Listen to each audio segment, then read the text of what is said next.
One day while on a day trip, Sandra and I was visiting the Bunker Hill Covered Bridge in Catawba County.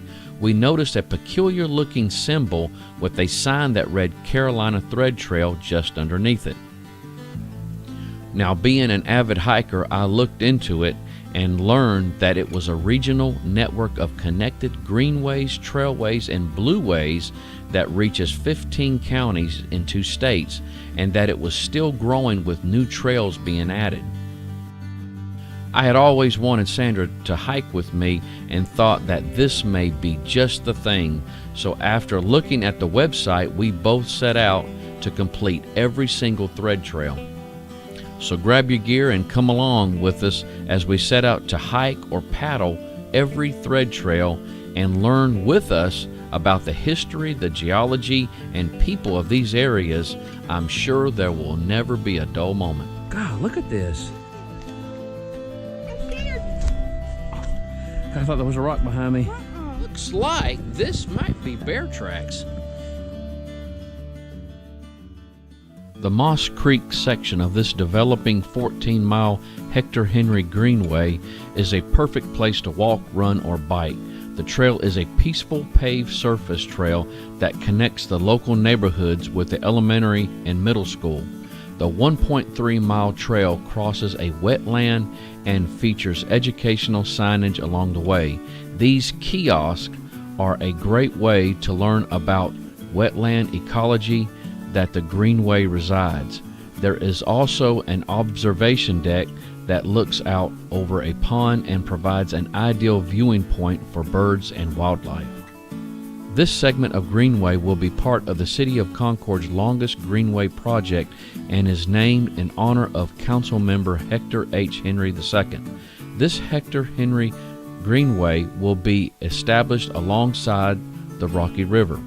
This area along the Rocky River is considered part of the spine of the eastern footprint of the Carolina Thread Trail and will ultimately connect Iredell, Mecklenburg, Cabarrus, Stanley, and Anson counties.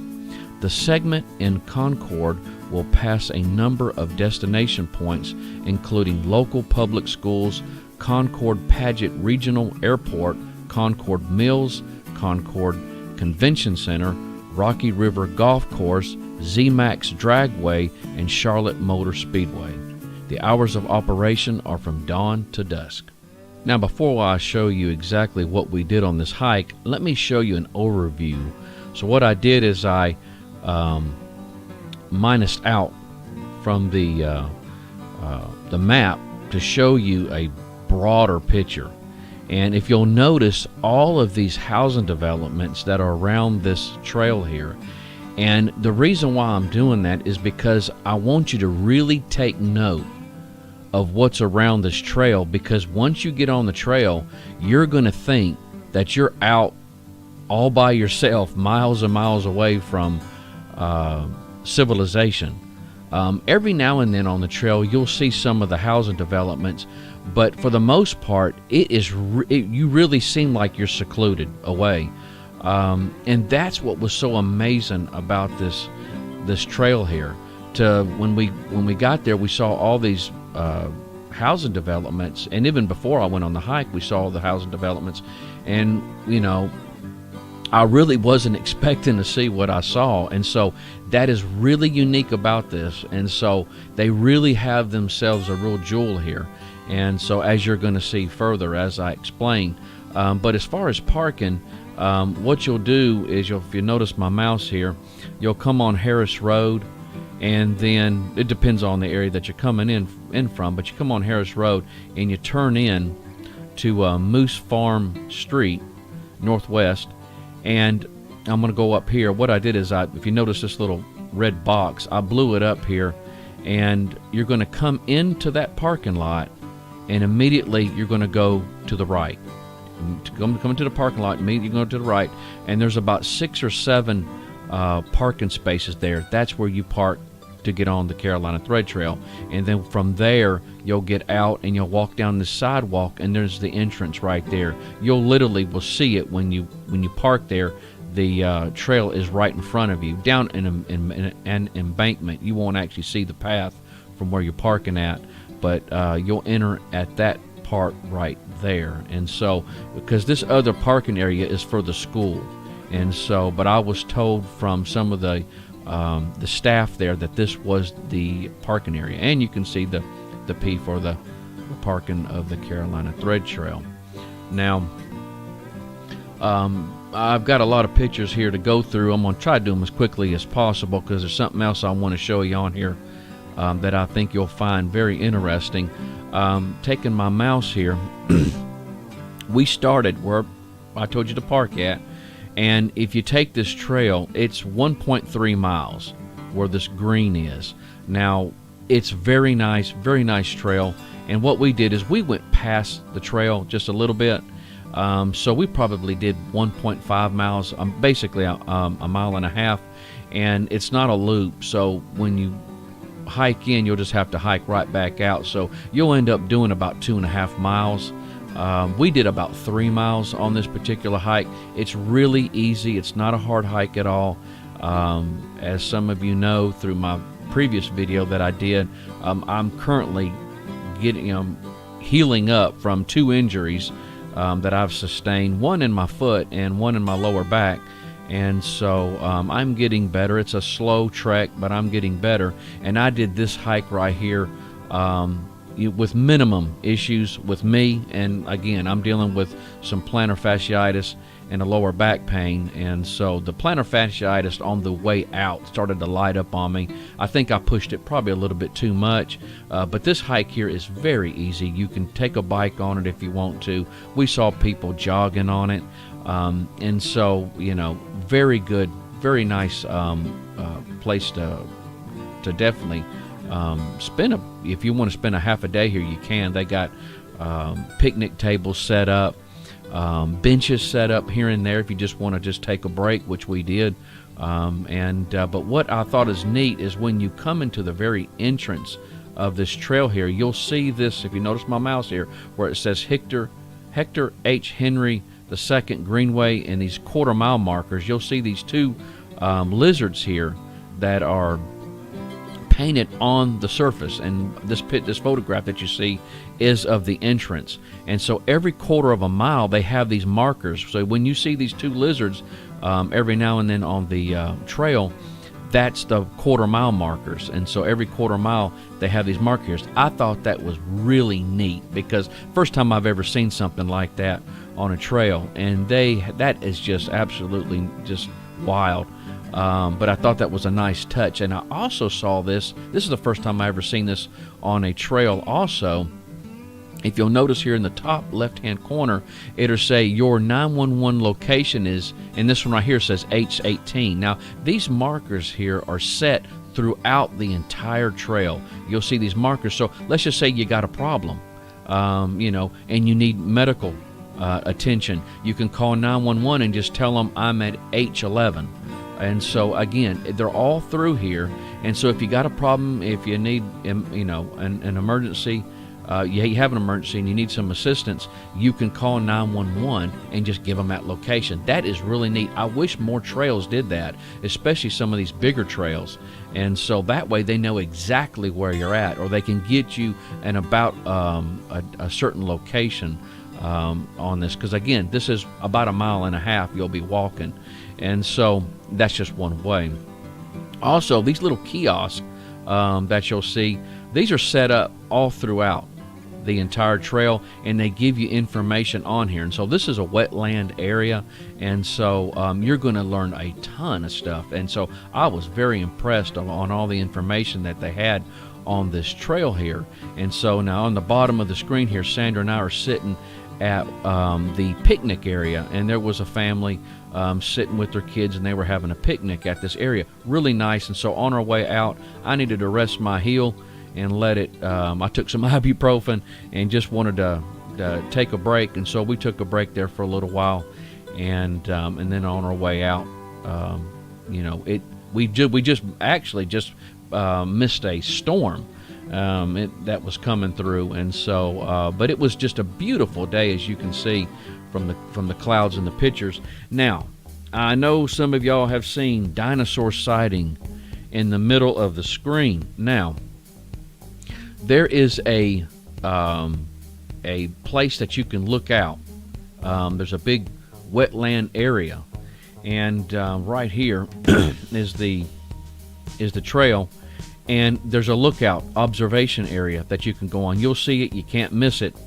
And we saw a guy and a girl out there, and the guy was telling me, hey, do you want to see the dinosaur?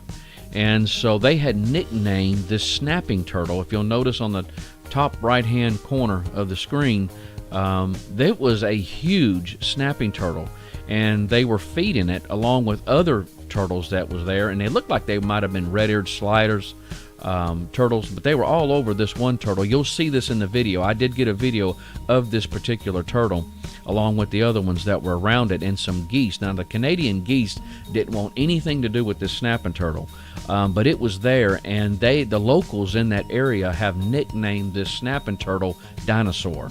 And so they said that there's another one in this area, the same area here, that's bigger than this one. And I thought that was very impressive, as you will see here in just a minute, because I did some research on snapping turtles just to pass this along to you.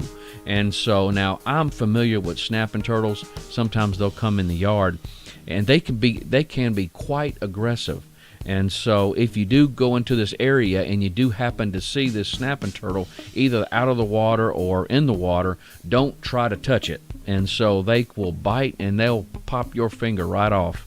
And so they can be highly aggressive. And so, but while we were there, it just seemed like it wanted some of the food that they were throwing into the water. And so I just need to make that disclaimer here. This isn't like your red ear sliders, which you got to be careful with any wild animal you come across.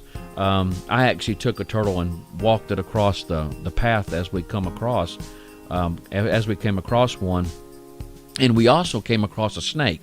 That joker was probably a good 4 feet long. I did not get that on video because I didn't have my GoPro on, and by the time I got my GoPro on and got it pointed at it, it had done made its way across the trail, and it had made its way into the grass. And so I said I wasn't going to bother with it any further. And so that's a good thing. Anytime you come across some wildlife on a trail or anywhere, don't ever try to approach it and touch it, and mess with it. And so the turtle I did, because there were people that were riding their bicycles up and down it, and I was afraid that it was going to cause somebody to have an accident or it could get hurt. So I just helped it on across the path itself. But this turtle here was quite impressive to look at. It was very big, and it had mildew, algae, and stuff like that. It was growing all over its neck and stuff like that. This thing looked very old. And what I did here, this right here, this picture that you're seeing on the screen, is I just took a screenshot of the video. Again, you're going to see better pictures of this. This is just one of the snapshots from that video. And if you notice, now I did some research on the Canadian geese, and they get about 2.5 to 3.5 feet long. And that black rectangle that you're seeing there beside the goose, that is how long that snapping turtle is. And so now the shell of the snapping turtle is about the same size as that goose. And so, but with its neck out, the length of the snapping turtle was longer than that goose. I'm going to tell you that right now, with the neck of that snapping turtle being out. And so, but that was an impressive size snapping turtle. But the normal shell length of a snapping turtle is 8 to 18.5 inches, and the tail can be about as long as the shell. And you'll hear me make note about the tail being really long in the video when I'm talking to this young lady that was pointing out the turtle to me. And so, but you can just barely make that head out in there. But I also just want to show you what a snapping turtle looks like. It's hard to see them in the water like that, but this is a snapping turtle. And like I said, sometimes you'll see them. And these turtles are very aggressive. I would not advise anybody to try to reach over and pet it, to try to feed it. They are extremely aggressive when you approach them, and when they snap their jaws, you'll see why they call them snapping turtles. They make a snap sound when they do that. But at the back of this turtle, you'll see that they have a sawtooth keels on the back of the shell. That's one of the things that you'll notice about them. And so this turtle in this pond had these on that. And so, but this is a picture of what's called a common snapping turtle. Now here's some more notes on it, just to throw out at you. The species is called serpentina, and that's because of the head and the neck are snake-like. And so that's the kind of, to break up the name, that's the reason why they call that. And it's just really unique how these turtles, they just seem to be at home in the water just as much as they are on land. But they mature. This is some interesting little facts if y'all want to just note this. They mature, or they being able to reproduce offspring later in their years. And I thought this was really wild, around 15 to 20 years. I thought that was really neat. Now, I don't know if that's for all the snapping turtles, but this specific species, they can't produce offspring until, now I've seen also some years where they were averaging around 12 years before they can start producing offspring, but they said 15 to 20 years, and the lifespan in the wild is only speculated to be somewhere between 30 to, get this, 100 years. 30 to 100 years. In captivity, they can live up to 47 years, and their weight ranges from 10 to 50 pounds. And so that's a range. And so, of course, you know, being as old as they have to be before they produce offspring, if they get killed, I mean, there you go. And so the mortality rate on these things can be quite high, you know, especially if they're crossing the road, or, you know, what could happen in 15 to 20 years, or anywhere between 12 to 20 years before they're able to produce offspring. But again, 100 years. And so it really is amazing. Now, I'm going to say this right now. For this turtle to be as big as it is, I'm going to tell you right now, they got, in the area, they got a turtle that could very well be somewhere between 30 years up. 30 years up. And supposedly there's one in the area that's even bigger than that. And so we're talking a really good sized turtle. And so anybody that hears this video, sees this video, if you know anybody, any researchers or anything like that, they might want to go out into this area, and they might have themselves something out there that some of the local scientists or whatever may want to research, or researchers and stuff. And so, but guys, let's go ahead and let's get started with this video, and you'll get a chance to see what we saw.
Which one? You'll see it when you open it. Yeah, so Oh my, that's a snapper. but no, it sounds like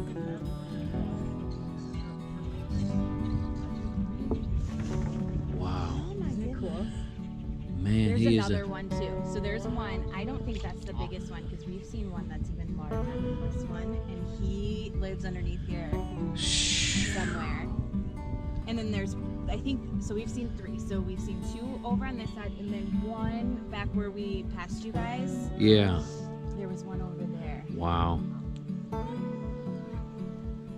Yeah, that's a snapper. That's got to be a snapper. Isn't that crazy? Yeah, they are really. So sometimes we'll get them in our yard, and they are really something else. Really dangerous. That would take your finger off. I mean, that's really, yeah. We were saying. Wow. One of our boys would 100% walk right up to it and get his finger taken off. Our other one would never. Wow. He is a big boy. There he goes. Rules it. Very impressive. Wow.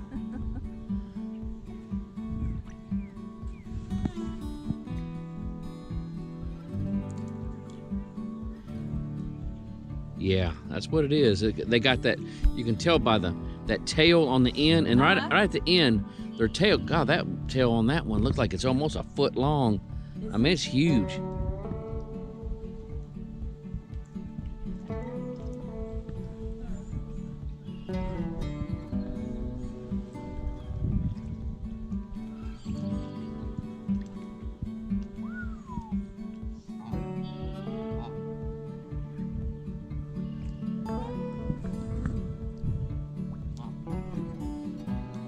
Wow.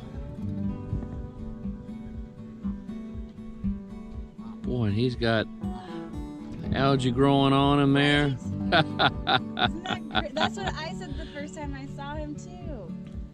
Wow.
Okay, I want to thank everybody for checking out the video, and once again, a lot to offer on this hike, a lot of neat scenery, and check out the observation area on that deck there, and maybe you'll get a chance to see the dinosaur and his friend, and so that's supposedly a little bit bigger, and so really neat area.